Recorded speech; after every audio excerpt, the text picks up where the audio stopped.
El laboratori que lidera ha publicat un estudi a la revista Nature Genetics que obre noves vies per dissenyar teràpies per combatre el càncer colorectal, que és el segon més mortal de tots, per excel·lir en la seva tasca al capdavant del programa de càncer de l'Institut de Recerca Biomèdica de Barcelona i esdevenir un científic de referència internacional. El Premi Toresky a la personalitat de l'any és pel doctor Eduard Batlle.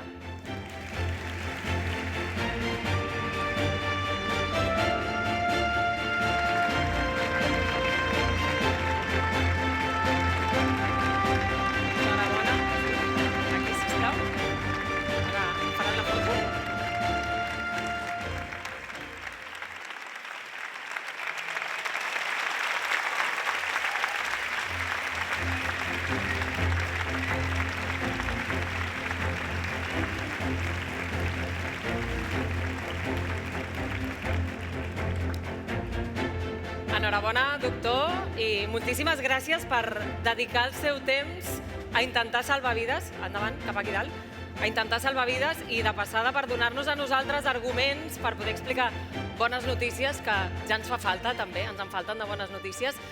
De fet, li volia preguntar, en tenim de noves, esperen, preveuen poder-nos explicar bones notícies o donar-nos arguments per explicar-ne aquest 2026?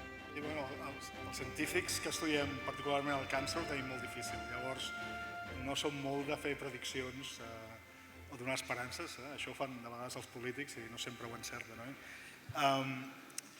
Però sí, mirant l'horitzó immediat, veiem aquest proper any descobriments fantàstics i noves medicines que de ben segur milloraran l'esperança de vida de la gent o fins i tot curaran alguna d'aquestes malalties. Així que el missatge és esperança. Esperança, i aprofitant que el tenim aquí, expliqui'ns una mica com funciona aquest segon càncer més mortal del món. El primer és el de pulmó, si no m'equivoco, perquè entenc que el problema no és tant detectar el tumor i poder-lo treure, sinó la metàstasi, el fet que no es propagui. Sí, aquests tumors neixen a la paret del nostre budell, són molt freqüents i habitualment quan un pacient va a la clínica, doncs aquest tumor a l'hospital es pot operar i el pacient està lliure de malaltia. Tenim un bon remei per a aquesta malaltia primària, però al voltant d'un 40% d'aquests pacients escampen cèl·lules, són una mena de llavors que viatgen per la sang, aquestes llavors es queden anclades en els nostres òrgans i regeneren aquest tumor en aquests òrgans que són vitals, veritat? I les metàstasis no les coneixem bé i no les podem curar encara.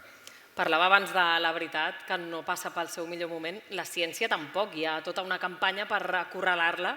Ens en sortirem d'aquesta?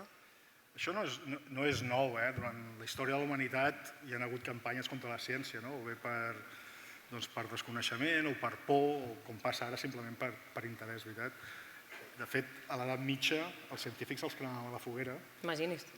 I ara ens doneu premis que hem millorat i aquesta és una bona forma de visibilitzar la ciència. És molt important explicar què fem als laboratoris, explicar-ho de forma rigorosa i fer entendre a la gent que, sobretot, treballem amb els seus impostos i que de vegades fem coses que serveixen per curar i per fer avançar la medicina. Per salvar vides, que no ho pot dir tothom, això.